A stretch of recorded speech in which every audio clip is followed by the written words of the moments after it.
So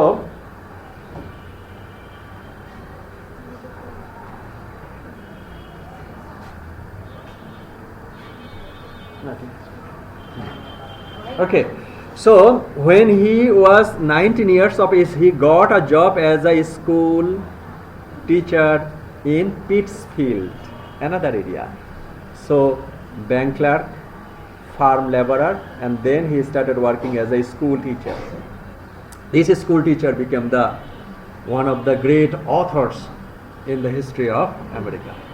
So this school teacher, that is the Pittsfield, home to author the Herman Melville. These are the area, this area, the Pittsfield. Pittsfield, Massachusetts is the largest city and county seat of the Berkshire County, serving as the cultural and economic hub. Cultural and economic hub. Cultural, that means literature, theater, singing, dancing, other things, art, festival, many things will be there.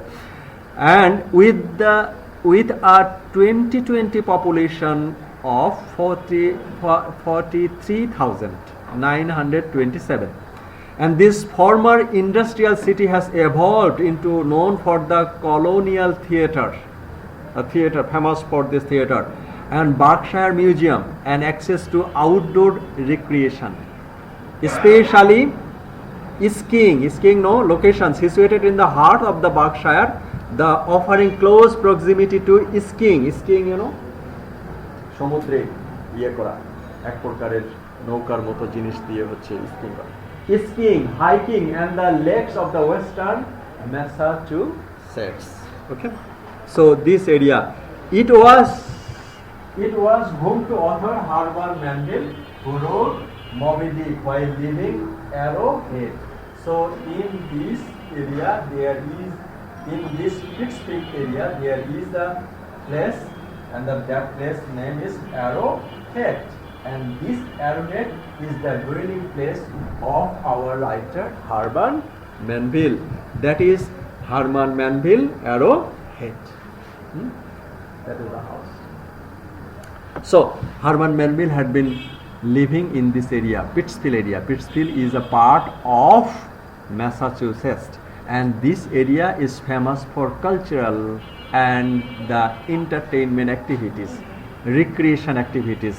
Especially the summer season, the population will go up because many people around the world will go over there to pass some time with their dear and near ones. So Herman Melville was born in New York City in 1918. He worked as a crew member on several vessels beginning in 1939. And up to 1937 he had been studying in the classical school. আর তার তখন তার কত বয়স, 19 বছর বয়স থেকেই উনি কি করা শুরু করেছেন, সি জার্নি করা শুরু করেছেন। He work as a crew member. Crew মানে নাবিক। প্লেনে যারা একজন তো প্লেন চালায়, একজন না দুইজন চালায়, তা তো দেখি নাই স্যার, দুইজন চালায়। লং ফ্লাইট হলে দুইজন চালায়, ঢাকার মধ্যে অনেক সময় একজনও চালায়, ঢাকা বাংলাদেশের মধ্যে। এদেরকে বলা হয় পাইলট। আর বাকি যারা থাকে এয়ার হোস্টেস থেকে যারা সব কিছু, তাদেরকে বলা হয় ক্রু। জাহাজের ক্ষেত্রেও তাই, একজন হলো নাবিক, ক্যাপ্টেন। জাহাজের পাইলট বলা হয় না, কি বলা হয়? ক্যাপ্টেন। আর বাকি সবাইকে বলা হয় ক্রু। এক একজনের এক এক কাজ, কারো রান্না করা, কেউ সমুদ্রে মাছ শিকার করা, কারো হচ্ছে কি করা, জিনিসগুলোকে বাইরে যা রপ্তানি করা, এরকম বিভিন্ন কাজ থাকে। So our writer Hermann memory started as a crew member on several vessel beginning in 1939, and his experience is spawning his successful early novels Taipei in 1846 and Omo in 1847. That means our writer Herman Melville started having sea adventure in 1839, and on the basis of this several sea adventure he wrote two novels. The first one is Taipei and another one is Omo. Taipei he wrote in 1846 and Omo is 1847. Subsequent books including his masterpiece Moby Dick was published in 1851. Remember the year, okay, when Moby Dick was published. if you do best in your vivavocy, then the examiner may ask you what is the publication year of Moby Dick. What is the first novel of Herman Melville? What is the first novel? Typee. In which year? 46. Then Omo, and then Moby Dick in 1851. Sold poorly. প্রথমবার প্রকাশের পরে খুব কম মানুষই এটা কিনেছিলেন। By the 1860s, Melville had turned to poetry. যখন বইপত্র কম বিক্রি হয়, অথরদের মন খারাপ হয়ে যায়। Okay? And especially at the time, the literature was a vocation and profession. Vocation and profession. এখন যেমন vocation কি? যে আপনি কেন কবিতা লেখেন? মন ভালো হলে কবিতা লেখেন। কিন্তু সেই সময় মানুষ কবিতা লিখে যেটা আর্ন করতো সেটা দিয়ে কি করতো? তাদের পরিবার মেইনটেইন করতো। তখন ছিল ভোকেশন অ্যান্ড প্রফেশন, এবং এই জন্য অনেক যত্ন দিয়ে তারা সাহিত্য রচনা। আর এখন মানে কি, একজন মানুষ busy, master in many trades but কি, jack of all trades but master of none, হ্যাঁ এরকম। So at the time literature was vocation and profession. For the cause of the poor selling history, our writer Herman Melville started writing poetry in 1860. Following his death in the New York City in 1891, 51 এবং 91 এর সাথে মিল আছে। কত সালে জন্মগ্রহণ করেছিলেন? 19টাকে উল্টাপাল্টা করলে কি হয়? 69কে উল্টাপাল্টা করলে কি হয়? 96। হ্যাঁ 696। সেরকম কত সালে জন্মগ্রহণ করেছিলেন মনে রাখার সহজ উপায় হলো 1819। কত সালে মারা গিয়েছিলেন? আর কত সালে Moby Dick? 51। And he posthumously came to be regarded as one of the great American writers. ভদ্রলোক বেঁচে থাকাকালীন বুঝতে পারেন নাই যে তার সাহিত্য, এখন ধারণা করা হয় তার মবি ডিক হলো আমেরিকান রোমান্টিসিজম। আমেরিকা যে আজকের আমেরিকায় কি উত্থান হয়েছে, এই উত্থানের পিছনে যত লেখক আছেন তাদের মধ্যে একজন হলো কে? এই হারমান ম্যানভিল। যেমন ইউকে, ইংল্যান্ড যে কলোনি স্থাপন করেছিলেন সারা ওয়ার্ল্ডে, তার আইডিয়াটা প্রথম পেয়েছিলেন কোথায়? শেক্সপিয়ারের একটা লেখা থেকে। কোথায়? টেম্পেস্টে। Okay, so literature can shape a country's vision and mission. Literature can shape a country's vision and mission. So our writers, Herman Melville's writing, Moby Dick and others, helped America to fulfill its vision to be the America the first. America the first. America the first. Okay. So, but our writer was not praised highly at the time of his life. After his death, his writing, Moby Dick and other writing, was evaluated, and he was treated as the one of the greatest authors in the history of US. Herman Melville was born in the New York City on August 1st, 1819, to Alan and Maria Gansford Melville. গ্যান্সফোর্ড, তার মার নাম কি ছিল? গ্যান্সফোর্ড Manville. এখানে কি নাই? ইটা নেই, ই ছিল না, এই জন্য Maria added the e to the family name following her husband's death. So Herman ম্যানভিলের নামের শেষে কি ইটা যুক্ত করে তার মা। In the mid 1920s, young Herman fell ill to scarlet fever, one kind of fever. And though he regained his health not long afterward, his vision was left permanently impaired by the illness. The family had enjoyed a prosperous life for many years due to Alan Melville's success as a high-end importer and merchant. Herman Melville's father, Alan Melville, was a importer and merchant. However, he was also borrowing heavily to finance his business interests, and after he moved the family upstate to Albany in a failed attempt to branch into the fur trade in 1830, and the family's fortune took a big hit when Alan died suddenly in 1832. কত সালে জন্মগ্রহণ করলেন আমাদের writer, আর কত সালে তার বাবা মারা গেলেন? 1832, তার মানে তখন তার বয়স ছিলেন 13 বছর। Finances dwindled significantly. Alan's oldest son, Gansford, took control of the family fur and cap business in the New York following his father's death, while Herman Manville clerked at a bank to help make ends meet. তার মানে পরিবারে তো টাকার প্রয়োজন, এই জন্য বড় সন্তান ব্যবসা দেখাশোনা করা শুরু করলেন, যদিও ব্যবসার অবস্থা ছিল খুবই খারাপ। আর তারপরে হারম্যান ম্যানভেল ছিল হচ্ছে থার্ড, তার অনেক সেভারেল বলছে কতজন, 7-8 জন খুব সম্ভবত। এই 7 জনের মধ্যে তার পজিশন ছিল থার্ড, এবং থার্ড হিসেবে উনি কাজ শুরু করলেন প্রথমে ব্যাংকে, কারণ পরিবারের টাকার প্রয়োজন। During the 1830s, he was enrolled at Albany Academy and Albany Classical School, where he studied classical literature and began writing poems, essays, and short stories. He left Albany in 1837 for a teaching job in Massachusetts, but found the work to be unfulfilling and soon returned to New York. He started teaching, most probably 2 or 3 years. He started teaching in 1837, and he started going towards the sea journey in 1839. 2 or 3 years. At the time of his teaching career, he thought that, what I want to be, if I will be a teacher, my vision will not be fulfilled, my dream will not be fulfilled. My dream is to explore the world. Explore the world at which part of the world, especially the watery part of the world. So he again returned to New York, and that year, Gansford fur and cap business folded, putting the Manvilles back into the dire financial situation. The family relocated to Lessingburg, New York, and Herman enrolled at Lessingburg Academy to study surveying, hopeful to gaining employment with the newly initiated Erie Canal project. This is the Lansingburg, the neighborhood in the northern portion of the Troy and the New York. At one time, Lansingburg was a village.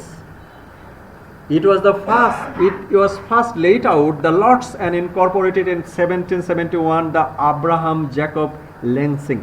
এই শহরটা, এই গ্রামটা আসলে এই Abraham Jacob lensing এর নামে উনি এই জায়গাটা কিনে নিয়েছিলেন, তার নামের গ্রাম থেকে এই জায়গাটা তৈরি হয়েছিল, এই জন্য এটার নাম হচ্ছে কি লেন্সিংবার্গ। Who purchased this land in 1763, and in 1901 Lansingburg was annexed by the city of Troy. So important portion is that the Hudson River is at the site of this area where our writer relocated, and also our writer school টিচারের পরে ক্লার্কে কাজ করলেন, তারপরে ফার্মে কাজ করলেন, তারপরে কি টিচারে কাজ করলেন, এখন উনি কি করছেন ক্লাসিক্যাল লিটারেচারের পাশাপাশি আরেকটা জিনিস উনি শিখতেছেন, সেটা কি সার্ভেইং মানে কি, কিভাবে সার্ভে করতে হয়, কিভাবে জিওগ্রাফিক্যাল লোকেশন পজিশন স্টাডি করতে হয়, সেই স্টাডিটাকে বলা হচ্ছে সার্ভেয়ার বা সার্ভেইং। এই সার্ভে নিয়ে পড়াশোনা করা শুরু করলেন। Why? In order to have a job, actually at that time their family economic condition was not so good, and for this reason he want to get a job. কোথায় কাজ করবেন? Erie Canal project. That is the Erie Canal project. Erie Canal project built between 1837 to 1825 is a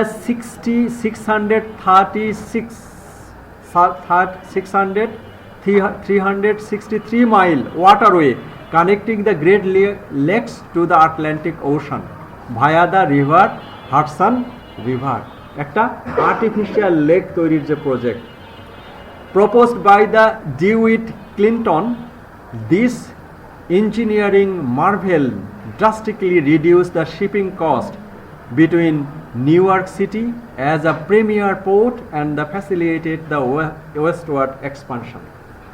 That means engineering, construction, man made canal, এই প্রজেক্টে কাজ করার জন্য উনি এই সার্ভেইংটা শিখলেন, এবং সেখানে unable to gain a coveted job, Melville instead followed Gansford's suggestion to work as a crew member on a boat. এই এরিক ক্যানেল প্রজেক্টে যে কাজ করার জন্য উনি সার্ভিং শিখলেন, সেখানে তার চাকরিটা হলো না। তখন তাকে মা পরামর্শ দিল যে তুমি একটা জাহাজে ক্রু মেম্বার হিসেবে চাকরি নাও, কাজ করো। এবং উনি শুরু করলেন। In 1837, in 1839 he signed on a cabin boy. Cabin boy, you know, naturally the person, আপনারা অনেকে তো জাহাজে যাতায়াত করেছেন, হ্যাঁ, কেবিনে খাবার টাবার এসব কিছু আনার জন্য ক্যাবিন, লঞ্চেও, হ্যাঁ, cabin boy for a merchant ship called the Saint Lawrence. তার মানে এখানে প্রশ্ন আসতে পারে যে what was the first ship that was Herman Melville became the cabin boy, that means Saint Lawrence. জাহাজটার নাম কি? Saint Lawrence. এবার সেখানে উনি কাজ শুরু করলেন কি হিসেবে? ক্যাবিন বয় হিসেবে। Which travel from New York City to Liverpool. Oh my God, কত দূর, হ্যাঁ, New York city.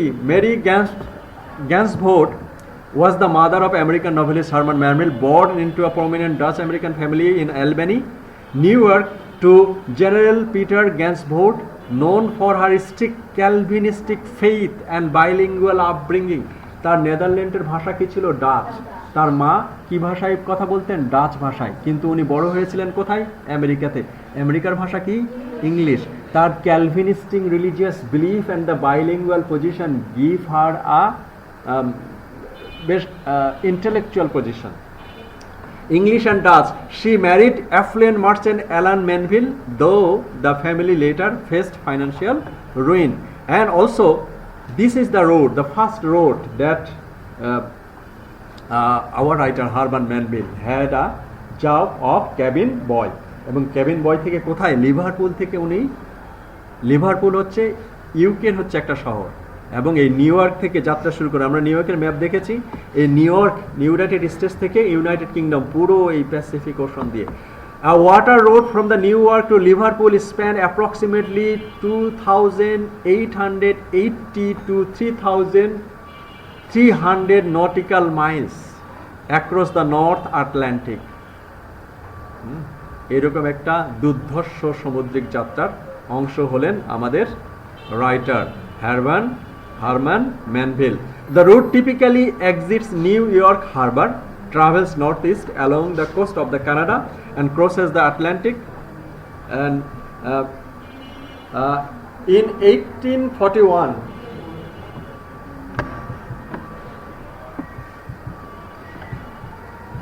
1841, Melville embarked on his second sea voyage. তার মানে প্রথম ভয়েজটা কত সালে শুরু হয়েছিল? 1839। কোথায় গিয়েছিলেন? নিউ ইয়র্ক থেকে লিভারপুল। কত হাজার কিলোমিটার? প্রায় 3,500 কিলোমিটার যাত্রা শুরু করেছিলেন। এবং দ্বিতীয় জার্নিটা উনি করলেন কত সালে? তার 2 বছর পরে, 1841। এবং সেই জাহাজটার নাম কি ছিল? অ্যাকাসনেট। আ হুয়েলিং শিপ। হুয়েলিং শিপ মানে হলো যে জাহাজ থেকে তিমি শিকার করা। সে সময় তো পাখি শিকার করতো না মানুষ, ওটা প্রফিটেবল ছিল না, তিমি শিকার করতো। তিমি শিকার করলে কি হতো? তিমির, বিশেষ করে তিমির যে হচ্ছে উপরের যে স্কিনটাই হচ্ছে 1 ফিট মতো হচ্ছে কি এই উইথ, এত ডিপ। এবং এখান থেকে এক প্রকারের ওয়েল, তেল পাওয়া যেত, এবং সেই তেল দিয়ে হচ্ছে বিভিন্ন কাজ করা হতো।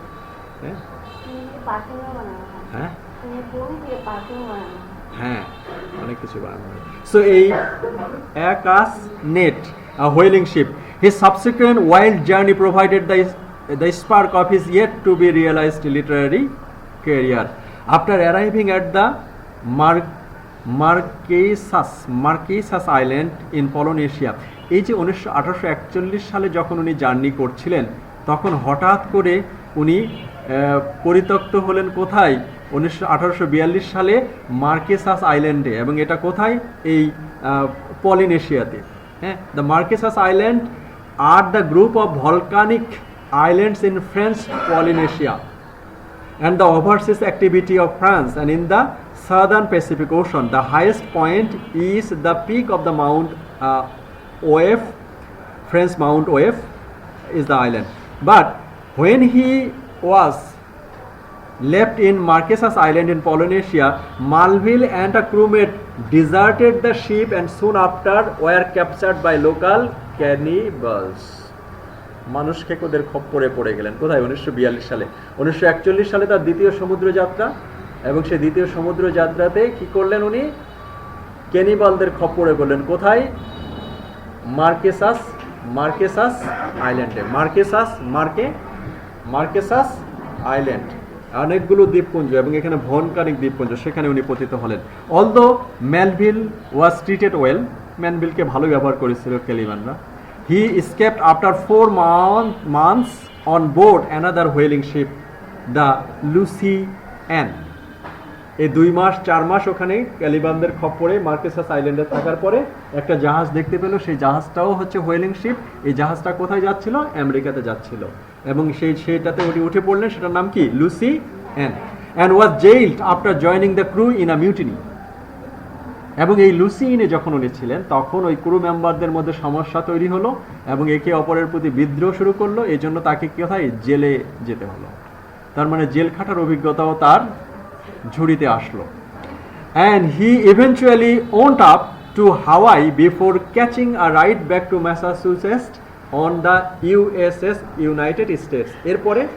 এই লুসি এন থেকে আরেকটা জাহাজে উঠে গেল সেই জাহাজটা আমেরিকাতে যাচ্ছিল এবং এটার নাম হলো USS ইউনাইটেড স্টেটস এই জাহাজটার নাম এই জাহাজে উঠে উনি চলে আসলেন Melville immediately set about putting pen to paper to capture his experience টাইপে A peep at Polynesian life in 1846 এই যে পলিনেশিয়ান যে পতিত হলেন 4 মাস থাকলেন এটার উপরে ভিত্তি করে উনি একটা novel লিখলেন টাইপে A combination of his personal tales and imagined events drew attention to his detailed description of seafaring life and a seemingly too wild to believe plot এমন একটা wild plot একটা গল্প প্লট কি আর্টিস্টিক অ্যারেঞ্জমেন্ট অফ স্টোরি এমন একটা গল্প উনি Fede বসলেন তাইপিতে যেটা হচ্ছে বিশ্বাস করার মতো না কিন্তু উনি কি বলছেন আপনি উনি দেখেছেন নিজ চোখে দেখেছেন পলিনেশিয়াতে 4 মাস উনি থেকেছেন তার মধ্যে যে ওয়াইল্ড ঘটনার কথা উনি বর্ণনা করলেন সেটা মানুষ আর কি করতে পারছে না বিশ্বাস করতে পারছিলেন অল্প of course in a novel there will be the fictitious thing but the fictitious thing will arrive from the real life হয়তো নামগুলো ফিকটিশাস টাইপে ফিকটিশাস পলিনেশিয়া তো আর ফিকটিশিয়াস না মার্কেসাস আইল্যান্ড তো আর ফিকটিশিয়াস না হয়তো সেখানে যেই দৈত্য বা অন্যান্য কৃতির যে ঘটনাগুলো ঘটেছে সেগুলো উনি বানিয়ে বলছেন তার মানে novel is a long narrative story based on the life of reality that means real life experience of our writer in Polynesia, Marquesas Island. Okay, so he wrote that typing. And the author followed in 1847 with an equally successful sequel. Sequel মানে একটার পরে আরেকটা ওই ঘটনার উপরে Omo, a narratives of adventure in the South Seas. Her career on the accent. এই টাইপে এবং অমো লেখার পরে তার ক্যারিয়ার একটু উপরের দিকে উঠতেছিল Melville in 1847 married Elizabeth Shaw daughter of the chief justice of Massachusetts they would go on to have 4 children Melville continued with the sea adventure theme for Mardi and a voyage thither Redburn, his first voice, 1849, White Jacket, or The World in a Man of War, in 1850. The author in 1853 delivered what would become his signature work. আপনারা হলো বিভিন্ন হোটেলে গেলে একটা item থাকে তাদের signature dish সেই রকম এই হারভেন ম্যানভিল সিগনেচার ওয়ার্কটা কি মবি ডিক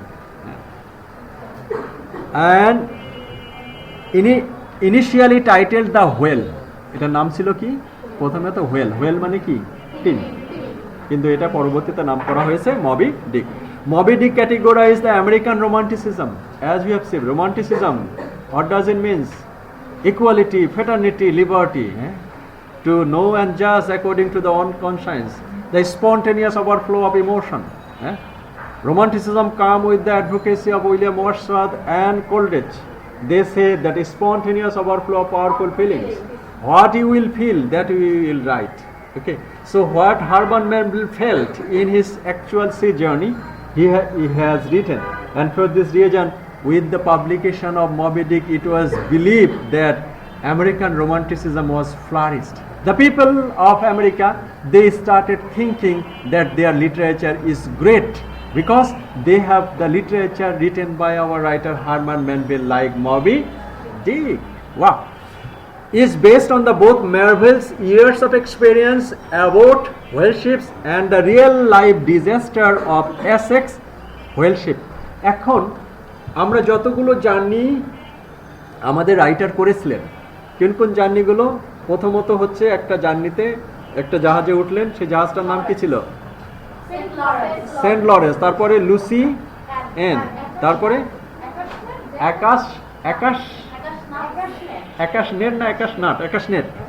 আকাশনেট। তো এই এতগুলো জাহাজের নাম, এরপরে আমরা শুনছি হচ্ছে ইউএসএস ইউনাইটেড স্টেটস, আরেকটা জাহাজের নাম ছিল ইউএসএস ইউনাইটেড স্টেটস। কিন্তু এখানে আরেকটা জাহাজের নাম আমরা শুনছি, সেটা হচ্ছে রিয়েলি এই ঘটনাটা ঘটেছিল। সেই জাহাজটার নাম কি ছিল? অ্যাসেক্স। এবং এই অ্যাসেক্সটাও ছিল একটা হোয়েল শিপ। প্রথমত আমাদের রাইটার যে জাহাজে কাজ নিয়েছিল সেটা কি ছিল? Whale ship. এবং সেটাও হোয়েল শিপ ছিল। কিন্তু এই অ্যাসেক্সে আমাদের রাইটার কখনো কি ভ্রমণ করেননি।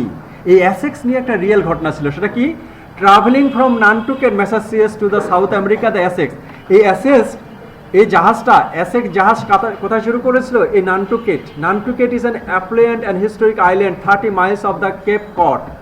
এই যে নানটুকেট এই জায়গাটা দেখতে পাচ্ছেন, এটা হলো একদম সমুদ্রের মধ্যে একটা এরিয়া, 5 মাইল মতো এলাকা। Known as the cider single buildings, cobblestone streets and the pristine beaches as a premier summer destination with a year round. So এই নানটুকেট থেকে, এই নানটুকেট কথাটার উল্লেখ আমাদের কোথায় আছে? এই মবি ডিকেও আছে। এই নানটুকেট থেকে যাত্রা শুরু করেছিল এই জাহাজটা এসেক্স, এবং met its doom in the Pacific Ocean November 1820 when a sperm whale, এই এসেক্স নানটুকেট থেকে যাত্রা শুরু করে তার ধ্বংস হয়েছিল। কেন? একটা স্পার্ম হোয়েল, একটা বড় আকারের তিমি এই জাহাজটাকে ধ্বংস করে দিয়েছিল। এই যে ব্যাকগ্রাউন্ড, এই ব্যাকগ্রাউন্ড নিয়েই উনি কি লিখেছেন? আমাদের কি লিখেছেন? মবি ডিক। তার সাথে তার কি ছিল? তার নিজস্ব এক্সপেরিয়েন্স ছিল জাহাজ ভ্রমণের। ওকে, so the crew adrift in their small whale boats and faced storm, thrust, illness and starvation and were even reduced to cannibalism. যখন এই তাদের জাহাজটাকে ধ্বংস করে দিয়েছিল, এটা তো আর বুড়িগঙ্গা নদী না, এটা কি? প্যাসিফিক ওশান, প্রশান্ত মহাসাগর। সেই প্রশান্ত মহাসাগরে তখন তাদের মূল জাহাজ যখন ভেঙে গেছে, তখন তাদের ছোট ছোট জাহাজগুলোতে তারা অনেক দিন সমুদ্রে ঢেউয়ের সাথে ড্রিফটেড করেছে। তারপরে পানির অভাবে, খাওয়ার অভাবে এক পর্যায়ে তারা যেই কয়জন ক্রু মেম্বার ছিল, একজন আরেকজনকে খাওয়া শুরু করেছে, হ্যাঁ, অসুস্থ হয়ে। এই ক্যানিবালিজম, এই ঘটনার উপরে ভিত্তি করে উনি কি লিখলেন? এই মবি ডিক। However, succeeding in one of the great open boat journeys of all time, the crew survivor was picked up the South America. পরে তারা উদ্ধার হয়। While Moby Dick eventually achieved immense critical acclaim, while Moby Dick, Melville did not live to witness his success. In fact, the book didn't bring him any wealth or respect during the early time. Early critics were unimpressed by the novel. In 1851 article illustrated, so he was not praised highly by the previous critic, but after his death he got his fame and regarded as one of the greatest author in American literature. So we see that our writer Herman Melville had an ocean life, and based on his ocean life he has written this novel Moby Dick.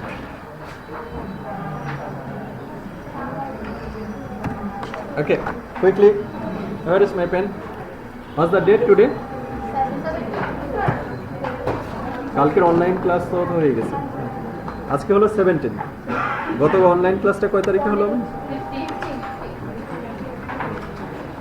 হাজিরা সুলতানা, সাদিয়া সুলতানা, মুজাক্কির হোসেন, অজুফা খাতুন, মোহাম্মদ রেসুম।